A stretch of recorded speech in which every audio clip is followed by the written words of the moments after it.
जय हिंद बच्चों, स्वागत है भारतोष क्लासेस में। तो आज हम लोग करेंगे कक्षा 8वीं विज्ञान पाठ्य पुस्तक विज्ञान एवं प्रौद्योगिकी के अंतर्गत अध्याय 2 के प्रश्न उत्तर। अध्याय 2 का नाम है धातु एवं अधातु। तो चलिए प्रारंभ करते हैं। पहला प्रश्न है, सही विकल्प का चयन कीजिए। पहला है, एक मुलायम धातु जिसे चाकू से काटा जा सकता है। का चांदी, खा पारा, गा सोडियम, घा सोना। तो हमने धातु के भौतिक गुणों में पढ़ा था कि धातुओं के कुछ भौतिक गुण होते हैं जिसमें धातुएं कठोर होती है, लेकिन इनमें से जो यहाँ दे रखा है सोडियम, वह क्या है, वह कठोर नहीं है। और पारा भी द्रव की अवस्था में होती है, लेकिन पारा को हम लोग काट नहीं सकते। सोडियम ठोस अवस्था में नहीं होती है, इसे हम लोग चाकू से काट सकते हैं। तो यहाँ पर राइट आंसर होगा सोडियम। ठीक है, सोना को हम लोग काट नहीं सकते हैं, ना ही चांदी को हम लोग काट सकते हैं, और पारा को भी नहीं काट सकते हैं क्योंकि ये द्रव अवस्था में होती है। तो यहाँ पे सही उत्तर होगा सोडियम। दूसरा प्रश्न है, एक उच्च आघात वर्धक धातु जिसका उपयोग खाद्य पदार्थ को पैक करने के लिए किया जाता है।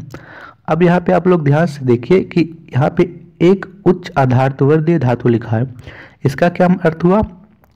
उच्च आघातवर्ध का मतलब होता है बच्चा कि जिस धातु जिसे पीटकर हम लोग पतली चादरों में परिवर्तित कर सकते हैं। तो धातुओं में यह गुण होता है कि हम लोग उसे पीटकर पतली चादरों में परिवर्तित कर सकते हैं, जैसे सोना, चांदी, एल्यूमिनियम इत्यादि।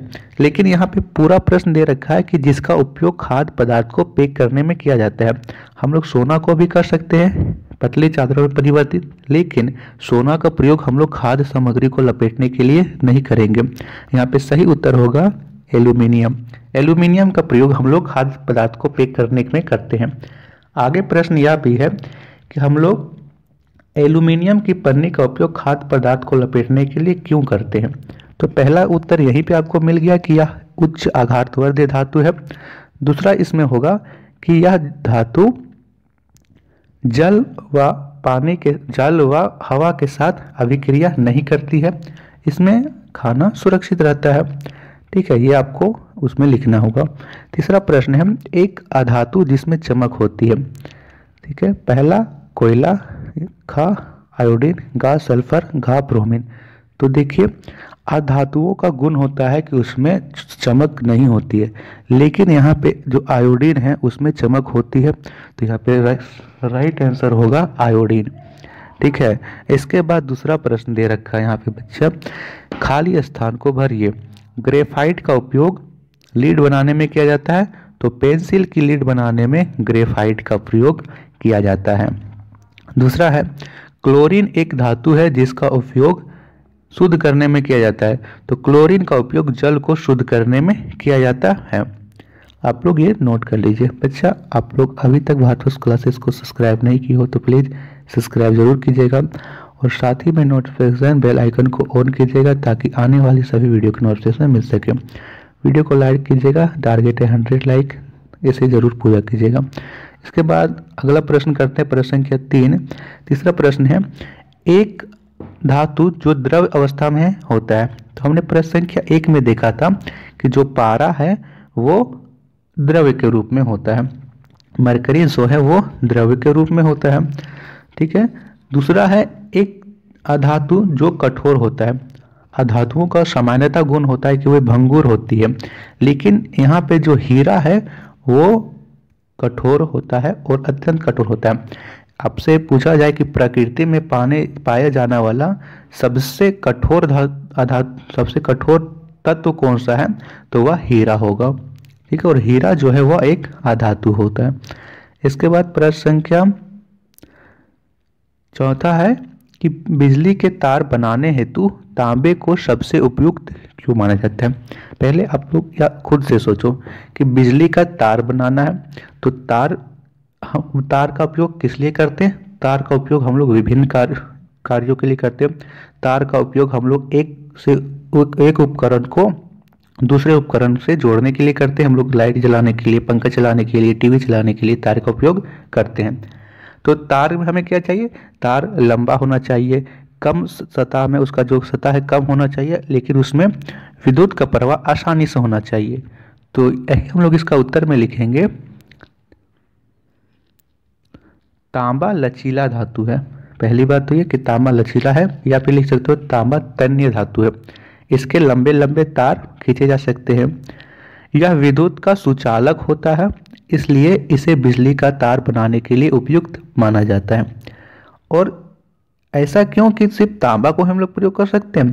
चांदी भी है, चांदी तो इससे भी अधिक सुचालक होता है। यदि सुचालकता की बात करें तो पहले स्थान पर चांदी आता है, दूसरे स्थान पर तांबा आता है। तो हम लोग तांबा का उपयोग के अपेक्षा चांदी का उपयोग क्यों नहीं करते हैं?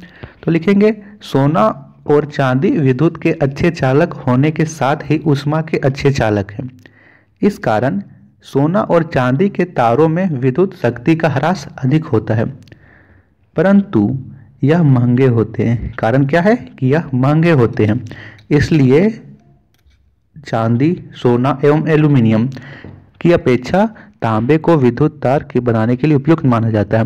देखिए, एल्यूमिनियम तो सस्ता होता है, ठीक है, एल्यूमिनियम यहाँ पे सस्ता होता है, लेकिन यह जल्दी टूट जाता है। आप लोग इसका तार बनाओगे और यह अधिक बार मुड़ेगा तो यह जल्दी टूट जाएगा, परंतु तांबा का तार जल्दी नहीं टूटता है।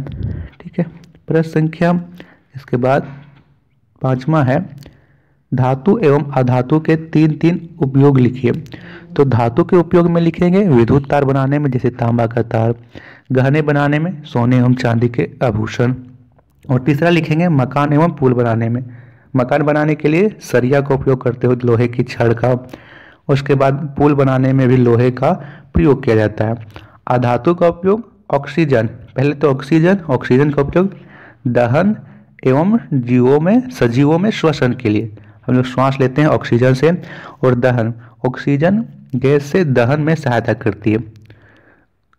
किस प्रकार? यदि आप एक मोमबत्ती को एक गिलास से ढक दो, मोमबत्ती को जलाकर एक गिलास से ढक दो, तो कुछ देर बाद मोमबत्ती बुझ जाएगी, क्योंकि ऑक्सीजन, दहन के लिए ऑक्सीजन आवश्यक है। दूसरा है नाइट्रोजन का भोजन संरक्षण में प्रयोग। नाइट्रोजन का प्रयोग किसमें होता है? भोजन के संरक्षण के लिए होता है, इसलिए जो चिप्स का पैकेट होता है उसमें नाइट्रोजन गैस भरी जाती है। जो चिप्स का पैकेट फूला हुआ होता है उसमें नाइट्रोजन गैस होता है। तीसरा है हाइड्रोजन का ईंधन के रूप में उपयोग। हाइड्रोजन को भविष्य का ईंधन भी कहा जाता है, भविष्य का ईंधन हाइड्रोजन को कहा जाता है। प्रश्न संख्या 6 है, कारण बतलाना है, एल्यूमिनियम की पन्नी का उपयोग खाद्य सामग्री को लपेटने में किया जाता है। तो यह इस प्रश्न का उत्तर मैंने पहले ही बताया था कि एल्यूमिनियम की पन्नी जो है आघात वर्धनीय होती है, जिसे पीटकर पतली चादरों में परिवर्तित किया जा सकता है। इसे अब जब यह पतली चादरों में परिवर्तित हो गई तो इसे मोड़ना आसान है, हम लोग मोड़ सकते हैं पेपर की तरह। एल्यूमिनियम की पन्नी जल्दी अभिक्रिया नहीं करती है, वह खाद्य सामग्री को सुरक्षित रखती है। यह उत्तर होगा।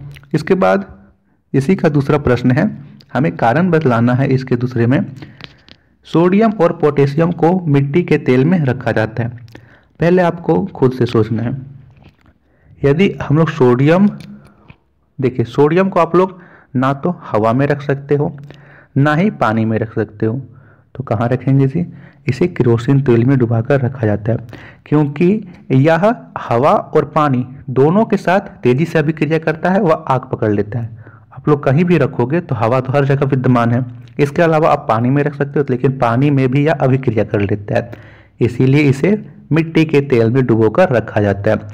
तो यही उसका उत्तर में लिखेंगे, सोडियम और पोटेशियम ऑक्सीजन तथा पानी दोनों के साथ तेजी से अभिक्रिया करता है, इसलिए इन्हें केरोसिन तेल में डुबोकर रखा जाता है। उसके बाद 7वां प्रश्न है, क्या होता है जब हाइड्रोक्लोरिक अम्ल में जिंक का टुकड़ा डाला जाता है? तो लिखेंगे हाइड्रोक्लोरिक अम्ल जिंक के साथ प्रतिक्रिया कर लवण बनाती है एवं हाइड्रोजन गैस मुक्त करती है। ठीक है, ये आपको यहाँ से मैंने बताया है, आप लोग यहाँ से बना लोगे। 8वां प्रश्न है, क्या आप नींबू के अचार को एल्यूमिनियम पात्रों में रख सकते हैं? नहीं तो क्यों? तो लिखेंगे कि नहीं, नींबू के अचार को एल्यूमिनियम के पात्रों में नहीं रख सकते, क्योंकि नींबू की प्रकृति अम्लीय होती है। हमने देखा था कि अम्लीय के गुणधर्म में कि ये स्वाद में खट्टे होते हैं, नींबू स्वाद में खट्टा होता है, इसलिए यह अम्लीय होती है। इसका पीएच मान 7 से कम होता है। ठीक है। वह एल्यूमिनियम धातु से अभिक्रिया कर लवण व हाइड्रोजन गैस बनाती है, जो अचार को विषाक्त कर देगा और यह हमारे स्वास्थ्य के लिए हानिकारक होगा। इसीलिए हम लोग नींबू के अचार को एल्यूमिनियम के पात्र में नहीं रखते हैं। इसके बाद इतने ही प्रश्न थे। आशा करता हूँ कि आप सभी को वीडियो पसंद आया होगा। आप लोगों को किसी भी प्रश्न में डाउट हो तो आप लोग डाउट्स कमेंट्स में लिख देना। और हाँ, इस वीडियो के टारगेट को जरूर अचीव करना। आप लोग 100 लाइक का टारगेट है। भारतोष क्लासेस पर नए हो तो सब्सक्राइब जरूर करना। धन्यवाद बच्चों। नेक्स्ट वीडियो में हम सभी करेंगे अध्याय 3 के प्रश्न उत्तर। Thank you.